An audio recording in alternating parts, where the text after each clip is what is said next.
নমস্কাৰ মৰমৰ ছাত্ৰ ছাত্ৰী তথা বন্ধু বান্ধৱীসকল, আজিৰ এই ভিডিঅ'টোৰ জৰিয়তে আমি কোনো এটা সংখ্যা পূৰ্ণবৰ্গ হয়নে নহয় তাক কেনেকৈ 5 ছেকেণ্ডত মাত্ৰ 5 ছেকেণ্ডতে চিনাক্ত কৰিব পাৰোঁ সেই পদ্ধতিটো ইয়াত শিকিম এই ভিডিঅ'টোৰ জৰিয়তে। তাৰপিছত বৰ্গ সংখ্যা বৰ্গমূল কেনেকৈ উলিয়াব লাগে সেই বিষয়ে আলোচনা কৰিম। লগতে ঘন সংখ্যা ঘনমূল আৰু এইবিলাক কেনেকৈ নিৰ্ণয় কৰিব পাৰি সেই বিষয়ে আজিৰ এই ভিডিঅ'টোত আমি বিশদভাৱে আলোচনা কৰিম। গতিকে ভিডিঅ'টো স্কিপ নকৰাকৈ শেষলৈকে চাই থাকিব। আৰু মোৰ এটা সৰু ৰিকুৱেষ্ট, যদি চেনেলটো প্ৰথমবাৰৰ বাবে ভিজিট কৰিছে তেতিয়াহ'লে মোৰ চেনেলটো ছাবস্ক্ৰাইব কৰি পিছতে কাষতে থকা বেল আইকনটো দবাই দিবলৈ নাপাহৰিবা। গতিকে আহা এতিয়া ভিডিঅ'টো আৰম্ভ কৰোঁ। প্ৰথমতে আমি বৰ্গ সংখ্যা আৰু বৰ্গমূলৰ এই চাৰ্টখন মনত ৰাখিব লাগিব। যেনেধৰণৰ 1 স্কুৱেৰ ইয়াৰ বৰ্গ সংখ্যা 1 আৰু বৰ্গমূল 1, 2 স্কুৱেৰ ইয়াৰ বৰ্গ সংখ্যা 4 আৰু বৰ্গমূল 2, 3 স্কুৱেৰ ইয়াৰ বৰ্গ সংখ্যা 9 আৰু বৰ্গমূল 3, 4 স্কুৱেৰ ইয়াৰ বৰ্গ সংখ্যা 16 আৰু বৰ্গমূল 4, 5 স্কুৱেৰ ইয়াৰ বৰ্গ সংখ্যা 25 আৰু বৰ্গমূল 5। গতিকে এই চাৰ্টখন মনত ৰাখিলে আমি বৰ্গ সংখ্যাৰ বৰ্গমূল অতি সহজতে উলিয়াব পাৰিম। ইয়াৰ পৰৱৰ্তী অংশটো মই লৈ আছোঁ।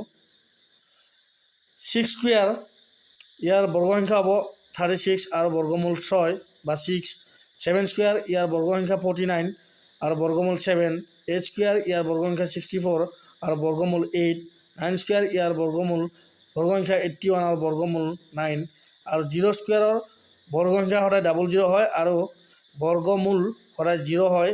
গতিকে 0 স্কুৱেৰত যদি কোনো এটা সংখ্যা বৰ্গ সংখ্যা হ'ব লাগে তেতিয়াহ'লে দুটা শূন্য থাকিব লাগিব, এটা শূন্য থাকিলে কিন্তু বৰ্গ সংখ্যা নহ'ব, সেইটো মনত ৰাখিবা।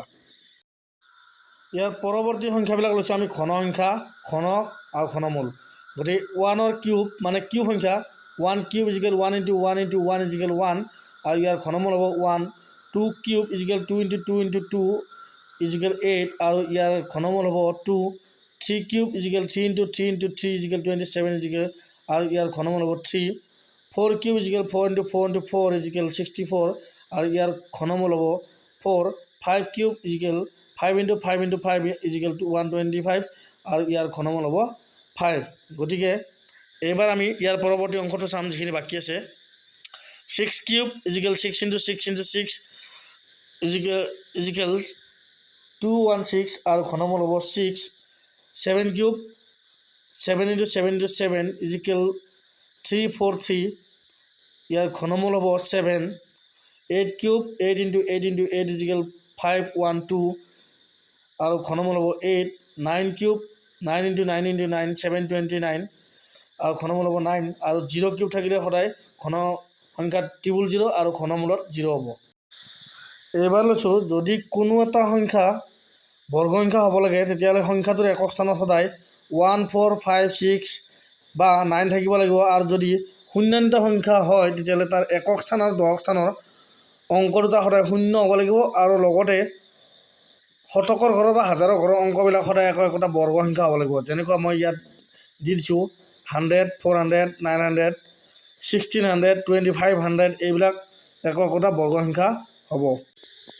মনত ৰাখিবা, যদি সংখ্যা এটাৰ একক স্থানত 2, 3, 7 আৰু 8 থাকে তেতিয়াহ'লে সেই সংখ্যাটো কেতিয়াও বৰ্গ সংখ্যা নহয়। গতিকে ভিডিঅ'টো আজিলৈ ইমানেই। যদি ভিডিঅ'টো ভাল লাগিছে তেতিয়াহ'লে চেনেলটো প্লিজ ছাবস্ক্ৰাইব কৰি ল'বা আৰু কাষতে থকা বেল আইকনটো দবাবলৈ নাপাহৰিবা।